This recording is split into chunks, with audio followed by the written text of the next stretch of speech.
Үзенең милләтен оныткан башка милләтләрдә дә хөрмәт итмәс ди татар мәкале. Бүген без телне саклау турында сөйләшербез. Исәнмесез, сезнең белән белем дөньясы. Алдагы минутларда Татарстан оешмаларында телне саклау буенча нинди эш алып барыла?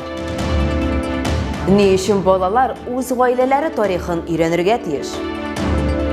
Куркынычсызлык хезмәткәрләренә куркыныч янымы? Яшүсмер халыкара хакер төркемен җитәкләгән. Татар телен ничек сакларга һәм үстерергә? Күптән түгел Республика Дәүләт Советында бу темага җитди һәм масштаблы фикер алыштылар. Совет диварларында күп еллар дәвамында Татарстанда тормышка ашырыла торган дәүләт программасы турында сүз алып бардылар. Республикада бик күп чаралар һәм акцияләр үткәрелә. Бушлай татар телен өйрәнү курслары да, әдәби һәм иҗади бәйгеләр дә, мәктәпләрдә масса күләм мәгълүмат чараларында телне популярлаштыру, балалар бакчалары өчен грантлар да. Әмма кыенлыклар да юк түгел. Еш кына оешмалар ул такталарында үзләре турында дөрес булмаган, хак булмаган мәгълүмат урнаштырырга мөмкин. Кайбер ведомстволарда килгән кешеләр белән татар телендә аралаша алырлык хезмәткәрләр җитми яисә гел дә юк. Рөхсәт ителгән уку-укыту әсбапларын татар телендәге методик эшләнмәләрне федераль реестрга кертүдә кыенлыклар бар, ди Татарстан Мәгариф һәм фән министры.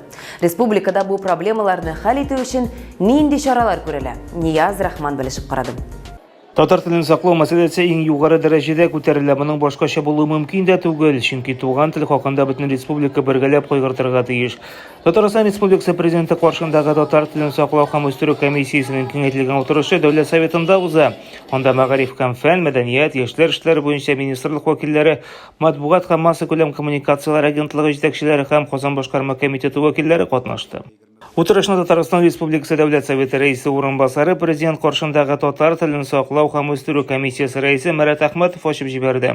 Ул җитәкләгән комиссия татар телен куллану өлкәсен киңәйтү белән актив шөгыльләнә. Туган телдә коммуникатив аралашуны популярлаштыру буенча зур эш башкаралар. Төрле чаралар үткәрү, халык белән эшләү мөһим юнәлешләрнең берсе булып тора, ди Марат Әхмәтов. Социаль челтәрләрдәге аккаунтларда мәгълүматның ике дәүләт телендә дә алып барылуына басым ясыйбыз. Тәкъдимнәребез игътибарсыз ук калмады. Мин инде без теләгән үк нәтиҗәгә ирештек дип әйтә алмыйм, әмма ләкин игътибарсыз калмады.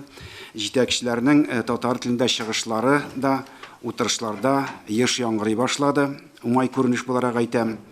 Дәүләт һәм муниципаль хезмәткәрләр өчен республиканың дәүләт телләре, мәдәнияте һәм тарихыннан олимпиада оештырырга ниятебез бар. Президент аппараты белән берлектә бу чарада дәүләт хезмәтендә татар теленең кулланылышын арттыруга йогынты ясар дип өметләнәбез. Комиссия ярдәме белән һәр муниципаль районда төрле дәрәҗәдәге җитәкчеләрнең халык белән аралашуда татар телендә сөйләм осталыгын үстерү буенча мастер-класслар уздырылды. Әдәби-музыкаль проектлар тормышка ашырылды. Теләгән һәрбер кеше өчен бушлай татар теле курслары оештырылды. Мондый зур эшкә бөтен яклап ярдәм кирәк. Шуңа күрә комиссия, министрлыклар, иҗтимагый дини оешмалар, җирле хакимият вәкилләре кулга-кул тотышып эшли. Туган теленең нигезе ул әлбәттә балалар бакчалары, мәктәпләрдә салына. Мәгариф өлкәсендә булган уңышлар һәм килеп туган проблемалар хакында Илсур Хадиуллин сөйләде. Бу чыгышында министр дәреслекләр һәм методик әсбаплар әзерләү эшенең барышы турында җентекләп сөйләде. Шулай ук аларны рөхсәт ителгән укыту әсбапларының федераль реестрына кертү процессына килеп чыга торган кыенлыкларга борчылуын белдерде. Мәгарифне үстерү стратегиясе институты тарафыннан төп белем бирү программаларының якынча проектлар эшләнде һәм гомуми белем бирүнең бердәм эштәлеге сайтына урнаштырылды. Югарыда әйтелгән искәрмә нигезендә әлеге документларда булган уку планнарының кайбер вариантларында туган тел һәм әдәбият фән өлкәсен өйрәнү төшереп калдырылган. Безнең тарафтан Татарстан Республикасы президенты имзасы белән Россия Федерациясе мәгариф министры исеменә проектларга туган тел һәм әдәбият предмет өлкәсен укытуны оештыру буенча төзәтмәләр кертү кирәклеге турында хат юлланды. Мәгарифне үстерү стратегиясе институтына һәм федераль укыту методик берләшмәсенә тәкъдимнәр җибәрелде. Федераль министрлык белән эш дәвам итә. Канун нигезендә белем бирү программасы мәктәп тарафыннан мөстәкыйль эшләнә, кабул ителә һәм гамәлгә ашырыла. Шул исәптән уку планындагы предметларны өйрәнүгә бирелә торган сәгатьләр саны да.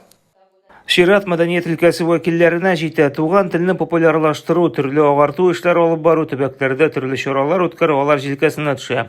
Республиканың милли стратегиясын гамәлгә ашыру кысаларында мәдәни чаралар турында республиканың мәдәният министры Ирада Юпова сөйләде. Аның сүзләренә караганда, Татарстанда туган телләр һәм халык бердәмлеге елына 450дән артык чара уздырылган.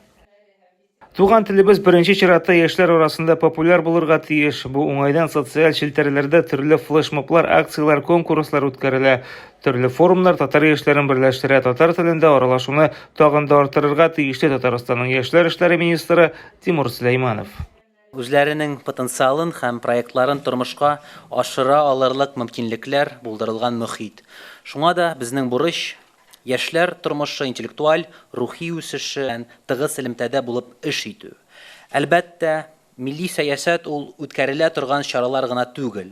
Ул мөхиттә кешене әйләндереп алган мөхит. Әлбәттә, уңышка һәм тиешле нәтиҗәләргә ирешү өчен бөтен яклап бердәм эшләргә кирәк. Бары шул вакытта гына татар теленең киләчәге өметле күренә.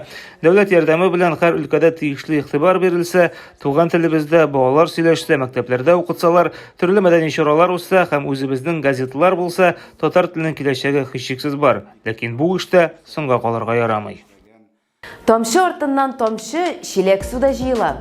Шундый принцип балаларда туган телгә, үз мәдәниятенә мәхәббәт тәрбияләү һәм телне саклау эшендә кирәк. Халыкларның мәдәниятен, телен һәм әдәбиятын саклау проблемасын хәл итүне беренче чиратта балалар, гаилә, аларның тарихы аша эзләргә кирәк. Фәнни-гамәли конференцияне оештыручылар нәкъ шулай дип саный. Конференция күптән түгел Казанның татар телендә белем бирүче 12 номерлы гимназиясендә узды. Уку йорты Фатиха Әйтова исемен йөртә. Иганәче һәм мәгърифәтче Казанда беренче хатын-кызлар гимназиясенә нигез салучы. Сүз уңаенда 12 гимназия беренче булып аерым укыту керткән уку йорты. Ул Казанның тарихи өлешендә иске татар бистәсендә урнашкан. Нәкъ шунда узган ил тарихы, гаилә тарихы аша дип аталган конференция турында тулырак Эльвина Минабетдинова. Туган ягыбыздан матур урын юк, кеше үзен үз ватанының, туган ягының һәм гаиләсенең тарихы ярдәмендә белә. Бу хакта күренекле шәхесләр сөйләде. 12 гимназия базасында узган фәнни-гамәли конференция бу күренешнең мисалы. Башта дини башлангыч мәктәбидә, анда дин дәресләре. Конференцияны Татарстан Республикасы Мәгариф һәм фән министрлыгы һәм Казан Федераль университеты оештырды. Чара 2 этапта үткәрелде. Читтән торып уздырыла торган этап 2 ай дәвам итте. Катнашучылар үз эшләрен электрон рәвештә җибәрделәр. Инде 20 мартта 12 номерлы гимназия базасында узган этапта презентация түрі күрсәтелде. Конференцияда 8-11 сыйныф укучылары, һөнәри белем бирү оешмалары, студентлар һәм тарих буенча педагоглар катнашты. Казан Федераль университетының тарих фәннәре профессоры Раил Фахриддинов сүзләренә караганда, чараның төп максаты яшьләр арасында тарих кыйммәтләрен популярлаштыру, ил көче ватан һәм гаилә тарихы. Кыскача балалар менә үз гаилә тарихын күрсәтеп, менә дәүләт тарихын күрсәтәләр, ватаныбыз тарихын күрсәтәләр, гомумән татар тарихын, Татарстанда торган төрле халыкларның тарихын. Конференция 4 секция буенча үткәрелде. Беренче секциядә 8-11 сыйныф укучылары катнашты. Аларның темасы Россия тарихына, вакыйгаларына танылган исемнәргә багышланган иде. Һөнәри белем бирү оешмалары студентлары өчен 2 секция. Аларның төп темасы Россия дөнья цивилизация тарихында. Укытучылар өчен 3 секция белем бирү процессында тарих, милли гореф-гадәтләр һәм яңалыклар темасына багышланган иде. Биредә мәктәптә дәресләр үткәрү методикасы буенча эшләр тәкъдим ителде. 4 секция шулай ук 8-11 сыйныф укучылары чыгышларына бирелгән. Аларның темасы Петр Бөек Казан төбәгенең тарихы хәтерендә. Һәрберебезгә дә билгеле булганча, һәр гаиләнең тарихы ул безнең илебез тарихына барып тоташа. Безнең гимназиябыз кызлар гына укый торган гимназия. Шуңа күрә кызлар, алар булачак әниләр, гаиләнең дилбегәсен тотып торучылар. Мин уйлыйм, шушындай мәртәбәле конференцияның нәкъ менә безнең гимназия шартларында узуы ул табигыйдыр. Конкурсның бірінші этабында республиканың түрлі шәһәрләреннән һәм районнарыннан килгән 600-дән артык мәктәп укучысының эше каралды. Алар арасында Казан, Яршаллы, Алексеевск, Әлки районнары, әмма барысы да соңгы этапка эләгә һәм Казанга чакырылган була алмады. 25 мартта эксперт комиссиясы бәйләве буенча иң яхшы эшләр сайлап алынды һәм чакырылган иде. Икенче этапта катнашучыларга зур тикшеренү эше нәтиҗәсен генә түгел, әмма фәнни бәхәсендә халык алдында чыгыш ясый һәм катнаша белү дә кирәкле. Бигрәк тә жюри составында профессорлар һәм республиканың иң яхшы укытучылары булганда. Лилия Нәҗмиева 12-нче гимназияның 11-нче сыйныф укучысы, катнашучы өчен эләге этап мәктәпнең туган диварларында узды.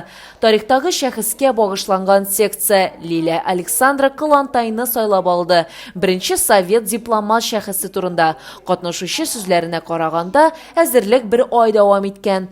Шәхси көндәлекләр һәм төрле энциклопедиялар өйрәнелде. Я считаю что такие конкурсы, они невероятно важны, так как они мотивируют нас. Минемчә, мондый конкурслар бик мөһим, чөнки алар безне укучыларны туганнарыбыз турында күбрәк мәгълүмат эзләргә, илебез турында күбрәк белергә этәрә. Барлык батырлыкларыбыз, кешеләребезнең казанышлары турында тулырак мәгълүмат алганнан соң, гаҗәеп патриотик күтәрелеш кичерәсең һәм шундый ук буласы килә, яхшырак буласы килә.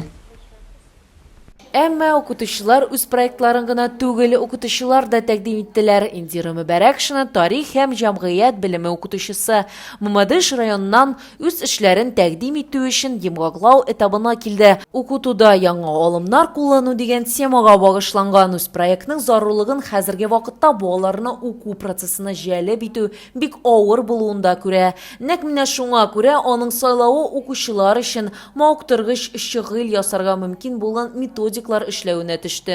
Әлеге чаралар менә бүген генә үземә коллегаларымнан мин тәҗрибә туплап кайтып китәм дип әйтә алам.